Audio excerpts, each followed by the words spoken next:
In this video, we're going to talk about what is political campaigning. It's the art of selling a candidate to voters. If that's all you needed to know, you can leave now. If you'd like to use the information I'm going to share with you to run a campaign on your own and win an election, then you need to stick around because what I got to share with you is really juicy.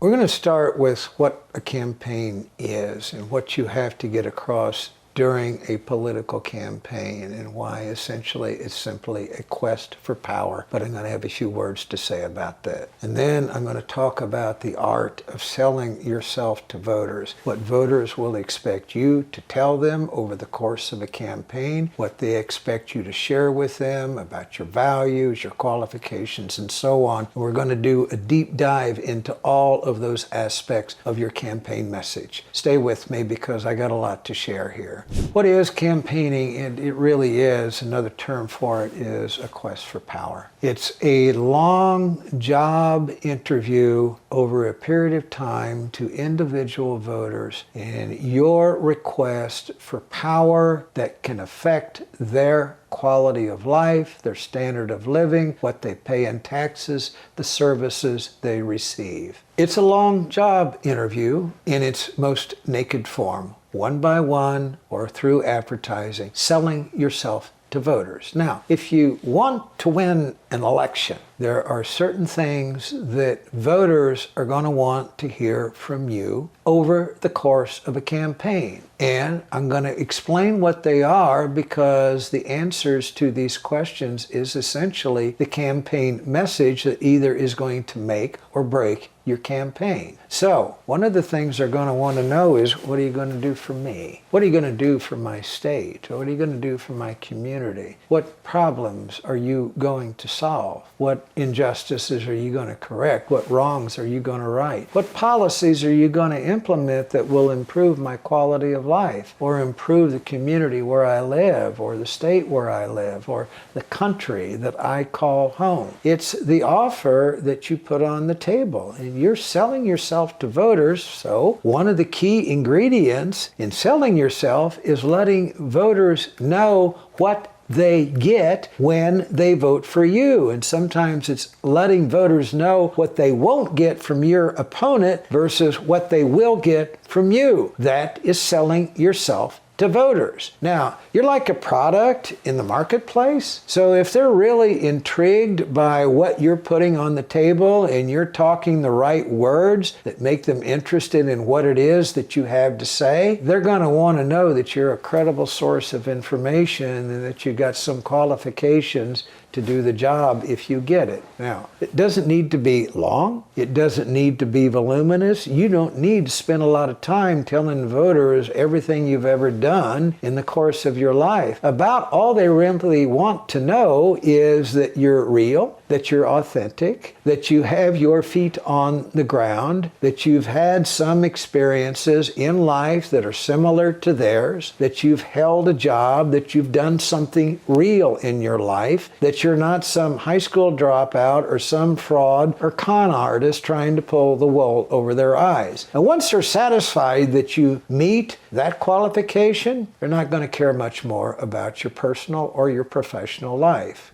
The next thing they're going to want to know beyond that is, are your values and your moral code and your notions of right and wrong in sync with theirs? Do you get pissed off about the same things that piss them off? Do you care about kids trying to get an education? Do you care about people in your community that need a hand up? Do you have some measure of sympathy for those who need a helping hand? Do you care about where we're headed on policies that affect them and their ideas? Do you care about policies that affect their quality of life? Do you care about disabled veterans that may not have a place to live? All of these are expressions of your moral code. Now here's the thing. You weren't born with one. You have developed one over your life. Voters were not born with one. They have developed theirs over their course of life. But what they need to know is the things that are important to them are also important to you. Well, once you've passed that test, you're on your way to earning a vote. But there are a couple of other questions they expect you to answer during the course of a campaign. One of those is,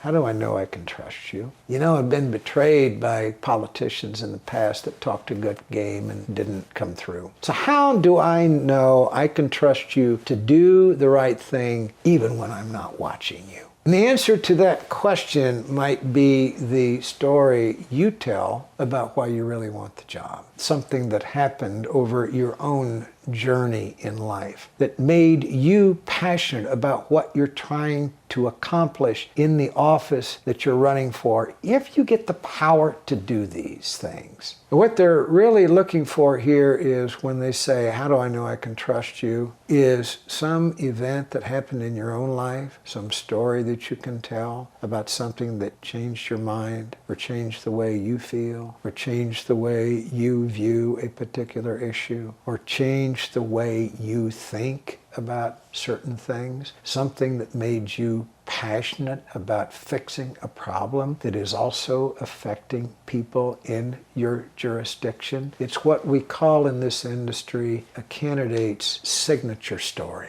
And I'll share one with you. A few years ago, I was working for a candidate running for the U.S. Senate, and one day we devoted what was a 2-hour call talking about his journey through life, and what I was hoping to do is figure out what his real story was. So his name was Koo. He was from Wisconsin. I said, Koo, tell me something that happened in your life where you can't remember anything that ever happened before that. He said, well, that's pretty easy. I was 2 years old. And what I remember was there was cold water running over my butt.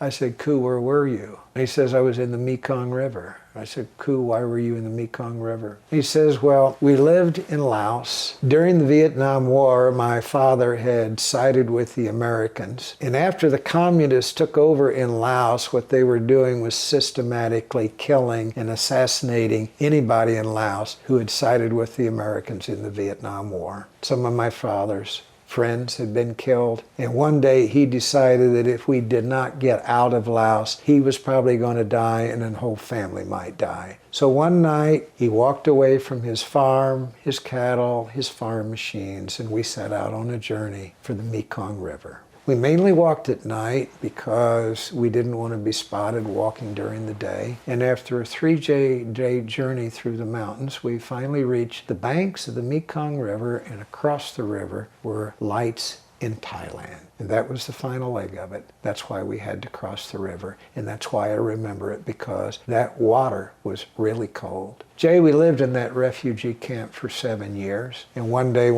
a man came around with some papers and he asked my father, would you like to move to America? And my father, of course, said yes. He says, I remember that first day. It was my first taste of Coke. The day we landed in Los Angeles, it was my first ride in an automobile. It was the first time I'd ever seen a toilet flush. We ended up settling in Michigan. If you were to tell this story to an audience, what would be the point of your story? And he said, Jay, do you understand that everything I have, the life that I have lived, the family that I have been able to raise, the college degree that I earned, every freedom I enjoy, I owe to the United States of America? Do you have any idea how important the United States of America is to the rest of the world? Do you know we have to preserve this democracy? I am running for the Senate to make sure that we make it work, because this world cannot afford for America's democracy to go belly up. Everybody who heard that story knew that in his heart he was going to do the right thing to keep democracy in America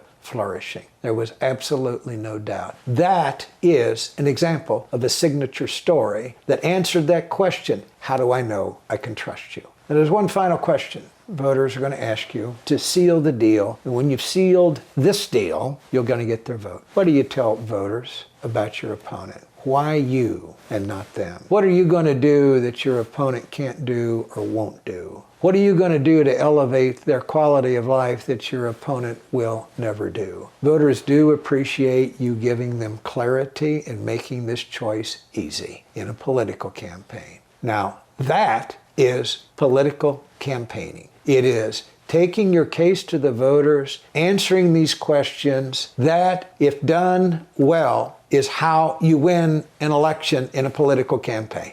Incidentally, if you're trying to learn how to run for office and you want to run and win an election, I've got something for you that's invaluable and it's free. It's a book I've put together, 12 Essential Steps to Prepare for a Political Campaign. If you get that book and do every one of them, you're well on your road to victory.